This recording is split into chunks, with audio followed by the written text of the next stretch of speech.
میرے عزیز بچوں، دین اصل چیز ہے، دین کا کام اصل چیز ہے۔ آپ دین میں لگ جائیں، چاہے چھوٹی خدمت ہے چاہے بڑی خدمت ہے۔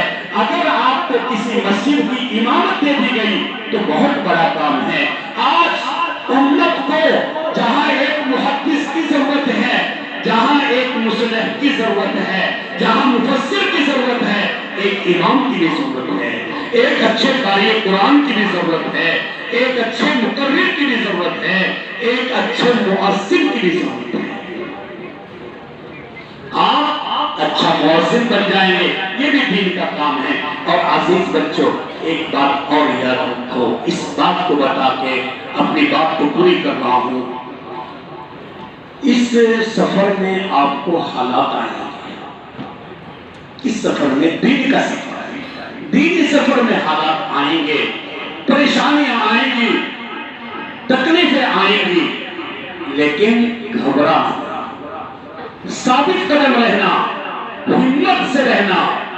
ہوائیں آتی ہیں چلی جاتی ہیں، وَتِلْكَ الْأَيَّامُ نُدَاوِلُهَا بَيْنَ النَّاسِ، ہمیشہ کوئی رہا نہ رہے گا۔ ارے جس کے سبب سے، جس کے صدقے میں اس کائنات کو وجود ملا، شجر و حجر، بحر و بر، زمین و آسمان، یہ چاند و ستارے، سورج، ساری دنیا کو، کائنات کو وجود ملا، تاجدار مدینہ فخر دو عالم صلی اللہ علیہ وسلم کے صدقے میں جب وہ ذات نہیں رہی تو اور کون باقی رہ گئے؟ ہاں، آج کی حکومتیں کچھ بھی کر رہی ہیں، آپ اپنے دین پر قائم ہو جائیے، آپ اللہ سے دوستی قریب کر لیجئے، کوئی کچھ نہیں بگاڑ سکے گا۔ حضور پاک صلی اللہ علیہ وسلم نے بعض جگہ پہ قسمیں کھا کھا کر کے بیان کیا ہے، قسمیں کھا کر بیان کیا ہے۔ ایک جگہ پر آپ صلی اللہ علیہ وسلم نے 3 چیزیں قسم کھا کے بیان فرمائی ہیں۔ غالباً امام بیہقی رحمۃ اللہ علیہ نے اس روایت کو نقل کیا ہے کہ اللہ کے نبی علیہ السلام نے قسم کھائی کہ جو آدمی اللہ کے راستے میں صدقہ کرے گا، قسم کھا کے کہتا ہوں اس کا مال کبھی کم نہیں ہو سکتا۔ ایک بات۔ دوسری بات فرمایا کہ جو آدمی ظالم کے ظلم پر صبر کرے گا، اللہ اس کی عزت کو بلند و بالا کرے گا۔ میں قسم کھا کے فرماتا ہوں، آج امت مسلمہ پر ظلم کے پہاڑ توڑے جا رہے ہیں۔ ظلم ہمارا کیا ہے؟ قصور ہمارا کیا ہے؟ ہم نے کسی کا کیا کھایا ہے، کیا بگاڑا ہے؟ صرف یہ ہے کہ ہم اہل اسلام ہیں، ہم اللہ کے قرآن کو مانتے ہیں، ہم اللہ کی حدیث کو مانتے ہیں۔ وَمَا نَقَمُوا مِنْهُمْ إِلَّا أَن يُؤْمِنُوا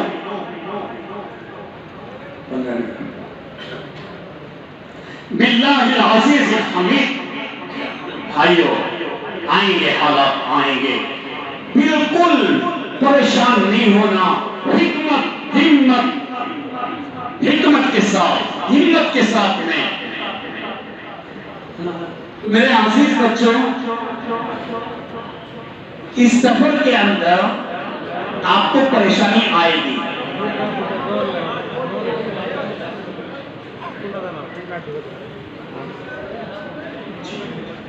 ایک واقعہ بتا کے آپ کو بات پوری کر رہا ہوں۔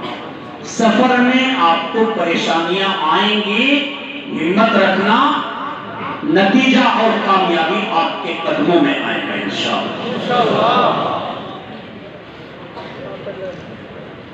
تیسری صدی ہجری کے ایک عالم گزرے ہیں، علامہ ذہبی رحمۃ اللہ علیہ نے سیر اعلام النبلاء میں ان کا تذکرہ کیا ہے۔ بقیع الدین 201 ہجری میں پیدا ہوئے اور 275 میں آپ کا انتقال ہوا۔ حضرت کے دل میں ایک داعیہ پیدا ہوا کہ میں امام احمد بن حنبل رحمۃ اللہ علیہ سے علم حدیث حاصل کروں۔ دیکھو غور سے سنو، کتنا عجیب مجاہدے والا واقعہ۔ دل میں داعیہ پیدا ہوا کہ میں امام احمد بن حنبل رحمۃ اللہ علیہ سے علم حدیث حاصل کروں، لیکن سوچا کہ میں یہاں اندلس میں رہتا ہوں اور حضرت بغداد میں رہتے ہیں، اندلس میں اور بغداد کے درمیان میں تو بہت بڑا بہت بعید ہے، دریا ہے، کیسے جاؤں گا؟ من جدہ وجدہ، کوشش کی، اللہ نے راستہ ہموار کر دیا۔ فرماتے ہیں کہ میں کشتی میں سوار ہوا، پہلا تو یہ اللہ کی طرف سے آزمائش آئی کہ راستہ بھول گئے، دوسری آزمائش یہ آئی کہ کشتی بھور میں پھنس گئی اور بالکل ڈوبنے کے قریب ہو گئی، اللہ نے بچا دیا۔ تیسرا حال یہ ہوا کہ میں بیمار ایسا ہو گیا کہ لگتا تھا کہ میں سمندر کے اندر اس سفر کو پورا نہیں کر سکوں گا اور یہ میری وفات ہو جائے گی، لیکن اللہ تعالیٰ نے اپنے فضل سے مجھے پار لگا دیا۔ جیسے ہی باہر نکلے بغداد کی طرف چل دیے۔ میرے عزیز بچوں، آپ آئے تھے پڑھنے کے لیے، آپ کو یہاں کچھ تکلیفیں ہوئی ہوں گی، لیکن وہ نصیحت منسیہ جیسی چیز ہے، یہ تو کوئی بھی تکلیف نہیں ہے ان افراد کی تکلیف کے مقابلے میں۔ کہتے ہیں کہ میں بغداد کے لیے کنارے پہ نکلنے کے بعد پیدل چل دیا، تھکا ہوا ہوں، میرے کمر پہ بہت سی کتابیں ہیں، میں تھک کر ایک درخت کے نیچے لیٹ گیا، نیند آ گئی، پھر اٹھا بغداد کی طرف چل دیا۔ ایک آدمی مجھے ملا، میں نے ان سے پوچھا کہ بغداد کا راستہ کدھر سے جائے گا؟ اس نے پوچھا کیوں، کیا بات ہے؟ میں نے کہا کہ میں امام احمد بن حنبل سے حدیث پڑھنے کے لیے جانا چاہتا ہوں۔ اس آدمی نے میرے قدم کو دیکھا، چہرے کو دیکھا، اوپر نیچے، اور یہ کہا کہ افسوس، سر افسوس، کیا آپ اپنی مراد کو نہیں پہنچ پائیں گے؟ کیوں بھائی؟ اتنا لمبا سفر کر کے آیا، کیوں؟ کہا کہ امام احمد بن حنبل کو وقت کے بادشاہ نے کسی وجہ سے نظر بند کر دیا ہے، اور ان کی جو درس حدیث کی مجلس ہوتی تھی اس کو ختم کر دیا ہے۔ اب ان سے کوئی آدمی ملاقات نہیں کر سکتا ہے، نہ وہ کسی سے مل سکتے ہیں۔ حضرت کہتے ہیں کہ میرے تو قدموں کے نیچے سے زمین گر گئی، لیکن میں نے ہمت نہیں ہاری، میں چلا۔ اس لیے بتا رہا ہوں کہ ہمت نہیں ہارنا زندگی کے سفر میں۔ حالات آئیں گے، آ رہے جو حالات آ رہے ہیں اس سے بھی زیادہ آئیں گے، اللہ آزمائش کرتا ہے، اس کے بعد میں اللہ فتح۔ متا نصر اللہ، متا نصر اللہ، اللہ ان نصر اللہ قریب۔ تو چلے، جس وقت میں بغداد کے اندر پہنچا اور جا کے وہاں میں نے معلوم کیا تو لوگوں نے کہا کہ عصر کی نماز کے بعد میں ایک محدث ہیں، ان کا درس حدیث ہوتا ہے، ان کے مجلس رکھتے ہیں، امام احمد بن حنبل کا نام بھی مت لو ورنہ آپ کو بھی پکڑ لیا جائے گا، آپ کو بھی پکڑ لیا جائے گا۔ کہا وہ کون ہے؟ یحییٰ بن معین۔ ان کی مجلس میں حضرت گئے، تھوڑی دیر درس ہوا، درس ہونے کے بعد میں اساتذہ جیسے بعض اپنے سبقوں میں اجازت دیتے ہیں طلباء کو، حضرت یحییٰ بن معین رحمۃ اللہ علیہ کی طرف سے اجازت تھی کہ جسے جو سوال کرنا ہے کھڑا ہو کر سوال کر سکتا ہے۔ فرماتے ہیں کہ لوگ کھڑے ہوئے، اپنا اپنا سوال کرنے لگے، میں بھی کھڑا ہوا، میں نے سوال کیا، میں نے کہا کہ ہشام بن عمار رضی رحمۃ اللہ علیہ محدث کیسے ہیں آپ کے نزدیک؟ انہوں نے کہا ہوا ثقۃ، وہ تو بہت اچھے ہیں۔ اس کے بعد میں نے دوسرا سوال کرنا چاہا، سب لوگوں نے مجھے ہاتھ پکڑ کے جھڑکنے کی کوشش کی، کیونکہ اصول یہ تھا کہ ایک آدمی ایک ہی سوال کر سکتا ہے، دوسرا نہیں۔ لیکن میں نے ان سے کہا کہ غریب الدیار ہوں، بہت دور سے آیا ہوں، مجھے ایک سوال اور کرنے دو۔ دوسرا سوال مجھے کرنے کی اجازت دے دی۔ میں نے کہا حضرت آپ امام احمد بن حنبل کے بارے میں کیا کہتے ہیں؟ پوری مجلس کے اندر سکتہ طاری ہو گیا، کوئی کچھ جواب نہیں دیتا ہے۔ کیوں؟